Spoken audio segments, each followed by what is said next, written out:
दोस्तों सरकार द्वारा अब नगद राशि की लेन देन को लेकर यहां पर रोक लगाया जा रहा है। दोस्तों सरकार नहीं चाहती कि कोई भी व्यक्ति जो है कैश में लेन देन करे। सरकार चाहती है कि लोग ज्यादा से ज्यादा डिजिटलाइजेशन करें, ऑनलाइन पेमेंट करें, जिसके लिए इनकम टैक्स द्वारा यहां पर बहुत सारे चेंजेस किए गए हैं, बहुत सारे नए रूल्स यहां पर लाए गए हैं। दोस्तों अब जो है आयकर विभाग आपके नगद लेन देन पर पूरी निगरानी रखेगा। अगर आप नगद में यहां पर एक सीमा से ज्यादा का अगर लेन देन करते हैं तो उस केस में अब आयकर विभाग आपको नोटिस भेज सकता है। इसी के साथ आपको भारी पेनल्टी भी लगा सकता है। दोस्तों सरकार नहीं चाहती कि आप कोई भी व्यक्ति जो है कैश में लेन देन करे ज्यादा से ज्यादा, जिसके लिए सरकार द्वारा यहां पर जो है साफ साफ हिदायत दी गई है कि अब अगर कोई भी ज्यादा से ज्यादा कैश में अगर लेन देन करता है तो उस पर सख्त से सख्त कार्रवाई की जाएगी। अगर वो अधिक सीमा से ज्यादा का कैश में लेन देन किया जा रहा है तो सीधे सीधे अब उसको जो है नोटिस भेजी जाएगी। दोस्तों आज के इस वीडियो के अंदर हम 5 ऐसे कैश की लेन देन आपको बताने जा रहे हैं जो अगर आप तय सीमा से ज्यादा अगर कैश की लेन देन करते हैं तो सरकार द्वारा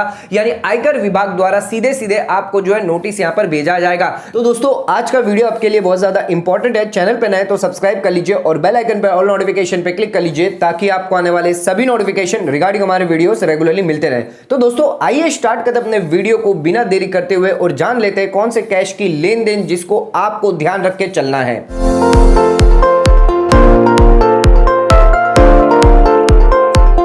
तो दोस्तों आइए स्टार्ट करते अपने वीडियो को और बात कर लेते हैं यहां पर कौन से ऐसे कैश ट्रांजैक्शन है यानी नकद लेन देन है जिसको आप एक तय सीमा से अगर ज्यादा करते हैं तो इनकम टैक्स यानी आयकर विभाग से आपको यहां पर सीधे सीधे नोटिस आ सकती है। तो दोस्तों सबसे पहले यहां पर आ जाते हैं अगर आपके पास चालू खाता है या बचत खाता है या आप फिक्स डिपॉजिट करते हैं तो उस केस में अगर आप कैश की लेन देन करते हैं तो आपको ध्यान रखना है कि यहां पर तय सीमा से ज्यादा नहीं करना है। दोस्तों सरकार ने यहां पर जो है इनकम टैक्स के अंदर यहां पर जो है लिमिट दे के रखी गई है यानी सालाना आप कितना यहां पर कैश में लेन देन कर सकते हैं। तो दोस्तों अगर आपका बचत खाता है तो उस केस में आप पूरे साल के अंदर 10 लाख से ज्यादा का लेन देन नहीं कर सकते। दोस्तों ध्यान रखिएगा अगर आप किसी भी बैंक के अंदर, कोऑपरेटिव बैंक के अंदर, पोस्ट ऑफिस के अंदर अगर आपकी एक अकाउंट है, एक से ज्यादा भी अकाउंट क्यों ना हो, तो उस केस में यहां पर जो आप 10 लाख से अगर ज्यादा की लेन देन नगद में लेन देन करते हैं बचत खाते के अंदर तो उस केस में आपको सीधे सीधे इनकम टैक्स डिपार्टमेंट द्वारा यहां पर नोटिस आ सकती है। दोस्तों चाहे आपने टुकड़ों में यहां पर लेन देन करिए या 10 लाख पूरे के पूरे 10 लाख से ज्यादा का पूरा अमाउंट जो है वो यहां पर कैश डिपॉजिट करवाए, कैश विड्रॉल करवाए तो उस केस में यहां पर आपको नोटिस आ सकता है।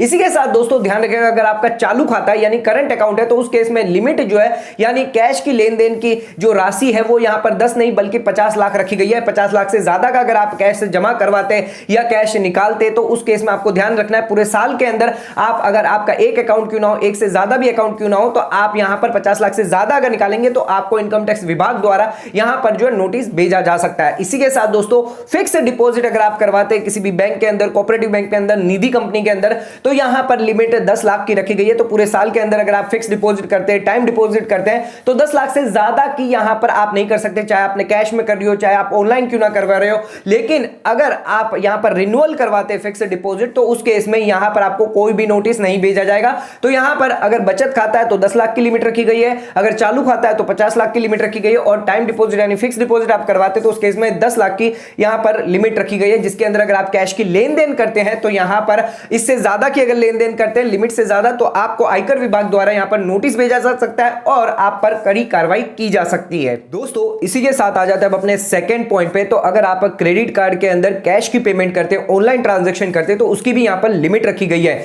दोस्तों ध्यान रखिएगा अगर कोई भी पर्सन जो है वो यहां पर क्रेडिट कार्ड के बिल्स की अगर पेमेंट करता है, क्रेडिट कार्ड के नकद की राशि की पेमेंट करता है, 1 लाख रुपए से ज्यादा का बिल का पेमेंट कर रहा है या फिर ऑनलाइन ट्रांजैक्शन यहां पर क्रेडिट कार्ड की पेमेंट के लिए कर रहा है 10 लाख रुपए से ज्यादा का, चाहे आपके पास एक का क्रेडिट कार्ड हो या एक से ज्यादा क्रेडिट कार्ड क्यों ना हो, पूरे साल के अंदर सालाना यहां पर अगर आपने क्रेडिट कार्ड कंपनीज को या बैंक को या कोऑपरेटिव बैंक्स को या फिर कोई क्रेडिट कार्ड इंस्टीट्यूशन है उनको अगर पेमेंट किया है, कैश की आपको लिमिट बता चुके हैं 1 लाख से ज्यादा का अगर पेमेंट कर रहे हैं और ऑनलाइन ट्रांजैक्शन की बात करते हैं तो 10 लाख से ज्यादा का कोई भी मोड में आप कर रहे हैं, चाहे आपने यूपीआई किया, आपने नेट बैंकिंग किया या डेबिट कार्ड से किया, किसी से भी आपने अगर पेमेंट किया क्रेडिट कार्ड का, तो उस केस में यहां पर जो है आपको 10 लाख से ज्यादा का अगर पेमेंट किया तो यहां पर इनकम टैक्स द्वारा यहां पर आपको नोटिस भेजी जा सकती है। आयकर विभाग आपकी सभी ट्रांजैक्शन की यहां पर निगरानी रखता है। अगर कोई भी ट्रांजैक्शन अगर आप एक तय सीमा से ज्यादा अगर करते हैं तो उस केस में आपको नोटिस यहां पर आ सकती है। दोस्तों इसी के साथ आ जाते हैं अब अपने तीसरे पॉइंट पे। तो यहां पर अगर आप प्रॉपर्टी की खरीद बेच करते हो, अगर आपके पास कोई जमीन है जिसको आप बेचना चाहते हैं या कोई जमीन आप खरीदना चाहते हैं, कैश में करना चाहते हैं, ऑनलाइन करना चाहते हैं, तो दोस्तों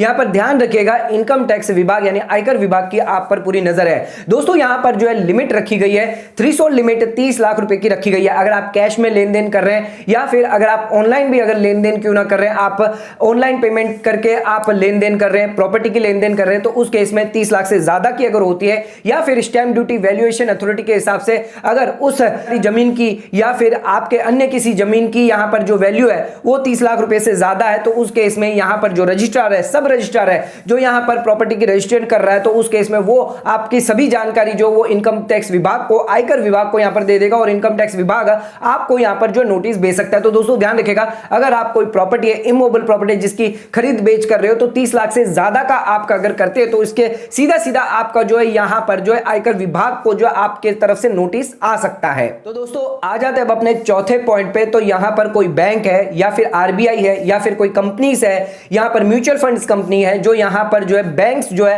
वो यहां पर बैंक ड्राफ्ट जारी करते हैं, पे ऑर्डर जारी करते हैं, बैंकर्स चेक्स जारी करते हैं, या फिर आरबीआई है जो प्रीपेड इंस्ट्रूमेंट यहां पर जारी करते हैं, या फिर कोई म्यूचुअल फंड कंपनी है जो म्यूचुअल फंड यहां पर यूनिट्स जो है जारी करते हैं, या फिर कोई कंपनी है, इंस्टीट्यूशंस है जो यहां पर शेयर्स जारी करते हैं, बायबैक्स जारी करते हैं, या फिर आप यहां पर ऑथराइज डीलर के पास, मनी चेंजर्स के पास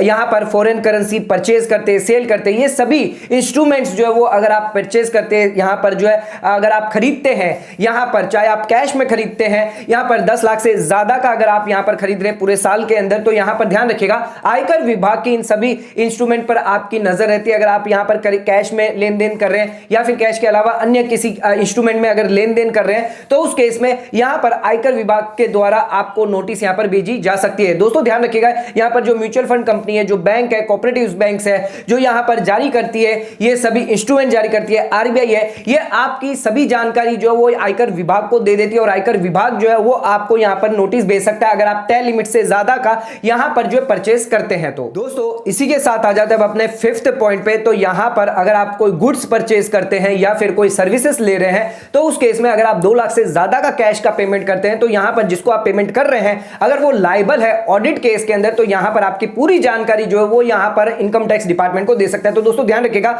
यहां पर अगर आप कोई गुड्स परचेस कर रहे हैं, जैसे कि ज्वेलरी परचेस कर रहे हैं या गोल्ड अगर आप परचेस करते हैं, खरीदते हैं, कैश में लेना चाहते हैं, 2 लाख से ज्यादा का अगर आप कैश पेमेंट करते हैं पूरे साल के अंदर, तो उस केस में यहां पर जो है आपकी जो रिपोर्टिंग है वो सीधे सीधे इनकम टैक्स डिपार्टमेंट को कर दी जाएगी और इनकम टैक्स विभाग यानी आयकर विभाग आपको यहां पर नोटिस भेज सकता है। तो दोस्तों ध्यान रखिएगा यहां पर आपको कैश में, गुड्स में भी देने में आपको ध्यान रखना है कि 2 लाख से ज्यादा का आप पेमेंट ना करें। तो दोस्तों आज के वीडियो के अंदर हमने देखा कैश की लेन देन करने पर अब सरकार द्वारा यहां पर आपके नजर रखी जा रही है। तो अगर आप एक तय लिमिट से ज्यादा अगर यहां पर आप लेन देन करते हैं कैश की, चाहे आप बैंक में करते हो, फिक्स डिपॉजिट करवाते हो, सेविंग अकाउंट खुलवा कर अगर आप कैश जमा करवाते हो 50 लाख से ज्यादा, या फिर अगर आप बैंक ड्राफ्ट लेते हो, पे ऑर्डर लेते हो, म्यूचुअल फंड्स लेते हो, शेयर्स लेते हो, बाईबैक्स लेते हो, बॉन्ड लेते हो, डिबेंचर्स लेते हो, यानी आप यहां पर जो है कैश की यहां पर लेन देन करते हो, तो उस केस में यहां पर जो है आप पर सरकार द्वारा यहां पर नोटिस भेजी जा सकती है। तो दोस्तों यहां पर ध्यान रखिएगा आपको